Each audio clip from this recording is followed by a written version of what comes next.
Bismillahirrahmanirrahim. Assalamu alaikum. Here we are studying under the Institute ITS, that is International Teaching System, with Managing Director Sir Samila Sahab. And I am Saida Asma Kamar. I am here to teach you mathematics. Welcome to 9th class.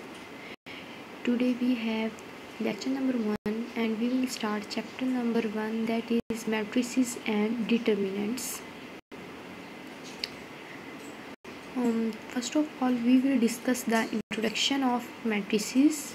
matrices जो हैं वो हमारे पास किस तरह introduce हुए.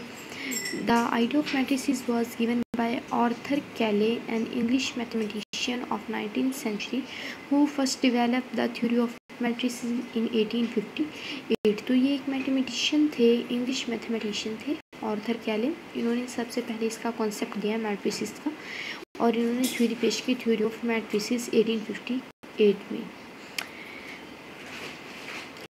आज के जो हमारे टॉपिक्स हैं वो हैं rows and columns of a matrix, order of a matrix, equal matrices, और मेन टॉपिक जो है वो मैट्रिक्स का ही है.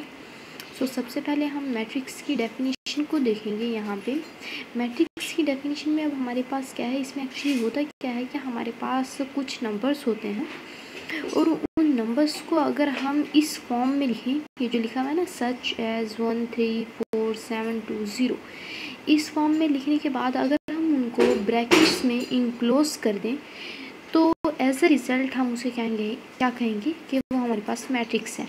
अब जैसे यहाँ पे लिखा हुआ है अ रेक्टेंगुलर अरे और formation of collection of real numbers से 0 1 2 3 4 5 7 सच है. जब उन्होंने कहा कि ये जो नंबर्स हैं हम इन्हें किसी रेक्टेंगल की फॉर्म में अगर इस तरह अरेंज कर दें और फिर उनके गिर्द अगर ब्रैकेट्स डाल दें तो हमारे पास ये एक मैट्रिक्स बन जाएगा.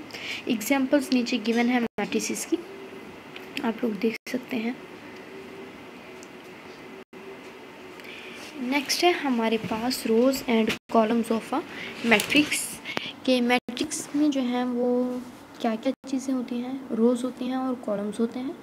रोज क्या होती हैं और कॉलम्स क्या होते हैं ये हम देखते हैं.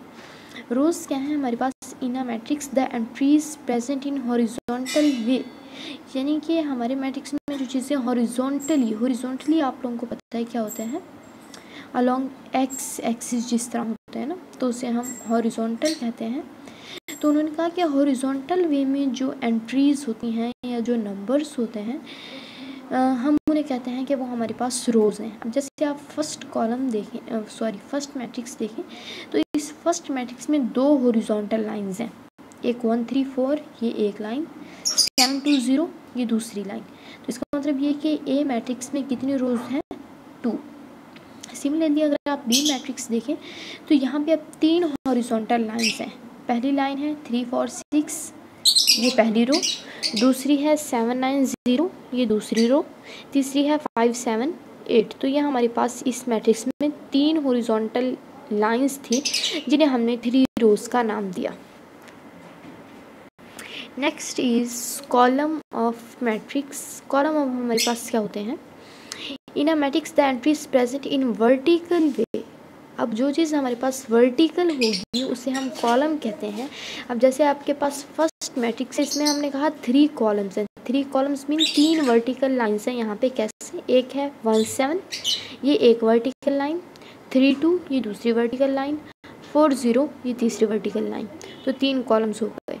सिमिलरली मैट्रिक्स बी जो है इसमें 2 कॉलम्स हैं, कैसे 1 3 5 ये एक वर्टिकल लाइन, 4 6 9 ये दूसरी वर्टिकल लाइन. तो यहाँ पे हमारे पास इसके 2 कॉलम्स हुए, बी में 2 कॉलम्स. नेक्स्ट है हमारे पास ऑर्डर ऑफ अ मैट्रिक्स. किसी भी मैट्रिक्स का ऑर्डर क्या होता है, the number of rose and the number of columns in a matrix specify it's order. यानी हमारे पास किसी भी मैट्रिक्स का अगर हमें ऑर्डर बताना है तो हमें उसकी नंबर ऑफ रोज और नंबर ऑफ कॉलम्स का पता होना चाहिए. और हम लिखते किस तरह हैं कि अगर हमारे पास सपोज किया एक मैट्रिक्स है, उसके अंदर रोज़ हैं m और कॉलम्स हैं n, तो हम उसका कहेंगे उसका ऑर्डर जो है वो क्या है, m/n, यानी पहले रोज़ और फिर कॉलम्स. एग्जांपल्स में जैसे आप देखें जो फर्स्ट मैट्रिक्स है इसमें आपको पता है 2 रोज़ हैं 3 कॉलम्स हैं, तो इसमें क्या हुआ, इसका जो ऑर्डर है 2/3 हो गया। सेकंड मैट्रिक्स अगर आप देखें, इसमें 3 रोज़ हैं, 3 हॉरिजॉन्टल लाइंस, तो 3 रोज़ और 2 वर्टिकल लाइंस हैं, इसका मतलब 2 कॉलम्स, तो इसका जो ऑर्डर है वो क्या है, 3/2। नेक्स्ट है हमारे पास इक्वल मैट्रिसेस। इक्वल मैट्रिसेस हमारे पास क्या होते हैं, हम अगर दो मैट्रिसेस को कंपेयर करें, हम दोनों को इक्वल कब कह सकते हैं, उनके साथ कंडीशन होनी ज़रूरी है। एक ये कि ऑर्डर ऑफ ए, मतलब हमने कहा दो मैट्रिक्स ए और बी हैं, तो उन दोनों का ऑर्डर बराबर होना चाहिए, ए का भी और बी का भी। दूसरी बात ये कि there corresponding entries are equal. Corresponding entries का मतलब क्या है, एक मैट्रिक्स आपके पास ए है, एक बी है, ए का जो फर्स्ट एलिमेंट है बी का फर्स्ट एलिमेंट वही होना चाहिए, ए का जो सेकंड एलिमेंट है बी का सेकंड एलिमेंट वही होना चाहिए, तो ये कोरेस्पॉन्डिंग एंट्रीज उनकी हो जाएंगी। एग्जाम्पल में जैसे आप देखें ए और बी दो मैट्रिसेस आपको गिवन है, अभी दोनों देखें इक्वल कैसे हैं, ए का फर्स्ट एलिमेंट 1, बी का भी फर्स्ट एलिमेंट 1, ए का सेकंड जो एंट्री है वो है 4 और बी की सेकंड एंट्री 2 + 2 = 4। ए की थर्ड एंट्री है 3, जबकि बी की third entry 1 + 2 that is also 3। ए की फोर्थ एंट्री 6 और बी की fourth entry 12 - 6 that is also 6। तो ये हमारे पास जो मैट्रिसेस हैं वो क्या हुए, इक्वल मैट्रिसेस।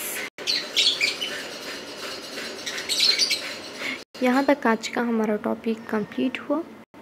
नेक्स्ट हम देखेंगे इनकी एग्जांपल्स और इनके क्वेश्चंस। इक्वल मैट्रिसेस के क्वेश्चंस हमारी जो है नेक्स्ट एक्सरसाइज में होंगे, जो हम स्टार्ट करेंगे। आज का टॉपिक यहाँ तक कंप्लीट है। यहाँ तक किसी बच्चे को कोई बात समझ नहीं आई तो वो पूछ सकते हैं, एनी क्वेश्चन। थैंक यू, अल्लाह हाफिज़।